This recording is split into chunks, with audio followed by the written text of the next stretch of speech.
"Don't jump," said a struggling single dad, pulling the girl from the bridge she turned out to be. The night was colder than usual, and the city seemed unusually quiet, except for the occasional sound of cars rushing past the bridge.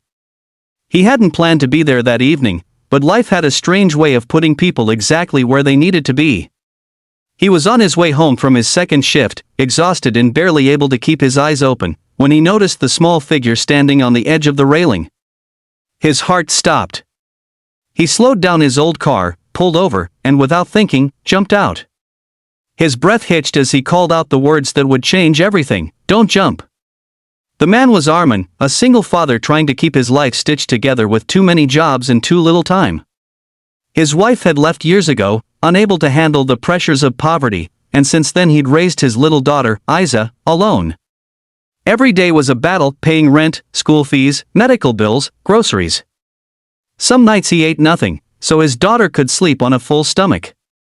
He wasn't a hero, at least not in his own eyes, just a tired man doing what he had to do. But that night, destiny had decided to test his strength in a way he never expected. On the bridge stood a girl, maybe 17 or 18, shaking with tears running down her face. The wind tugged at her clothes, and she seemed moments away from letting go. Armin approached slowly, every step careful, as though one wrong move could shatter her fragile grip on life. He didn't know her, but he could feel her pain in the way her shoulders curled inward, the way her knuckles whitened on the railing. "Please," he said softly, his voice trembling yet steady enough to reach her heart. "I don't know what you're going through, but I know you don't want it to end like this. You have a life that matters. You just can't see it right now." For a moment, she turned her head, eyes swollen and haunted. "No one cares. No one will notice if I'm gone." Armin's throat tightened. He thought of Isa. He thought of the countless nights he stayed awake, working, praying, hoping.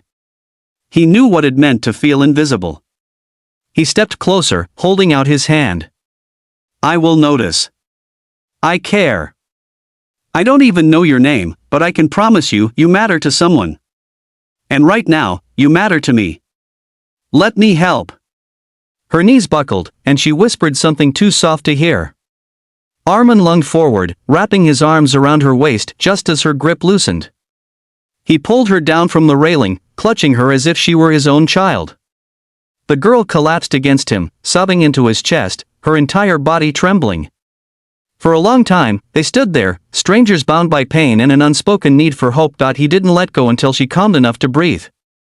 He asked her name. "Maya," she whispered. She had run away from home after years of feeling unwanted, burdened by parents who fought more than they loved, by peers who bullied her, and by the crushing weight of loneliness. She felt her existence was a mistake. Armin looked into her eyes, tired but sincere. "Maya, listen to me.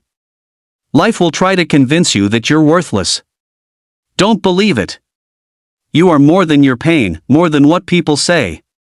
You are meant for something greater. If you don't know what that is yet, then keep living until you find it. That's what I do every day, for my daughter, for myself. You can, too." That night didn't end with sirens or police reports. Instead, Armin drove Maya home to his small apartment, where Isa was waiting.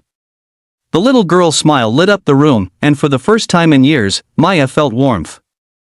Armin offered her food, a safe place to sleep, and something she had been craving without realizing it: kindness without condition. Days turned into weeks, and Maya slowly became part of their little family. She helped with Isa's homework, cooked meals when Armin was too tired, and for the first time, she saw herself as valuable. She wasn't a burden, she was needed. And in giving her a home, Armin unknowingly healed a part of himself. 2.1 evening, as they sat around their worn-out dining table, Maya finally spoke what had been on her heart. "That night on the bridge, I thought it was the end. But then you came. You didn't just save me, you gave me a reason to live. You became the father I never had." Armin's eyes welled with tears. For years, he had felt like he was failing at life, barely holding on. But now, hearing those words, he realized something profound. Sometimes the greatest victories aren't in money or success, they're in being there for someone when they need you most. Years later, Maya would grow into a strong, independent young woman, with dreams and goals she once thought impossible. And she never forgot the man who pulled her from the edge, the struggling single dad who had nothing to give but love and hope, and Armin. He found that in saving Maya, he had saved himself, too. Because sometimes, when you think you're at your weakest, life shows you that your strength lies not in perfection, but in compassion. Final message of this story isn't just about saving someone from a bridge. It's about the power of kindness, the invisible battles we all face, and the way a single moment can change the course of two lives forever. If you ever feel like giving up, remember, your story isn't over yet. Sometimes, the very thing that feels like an ending is just the beginning of something beautiful.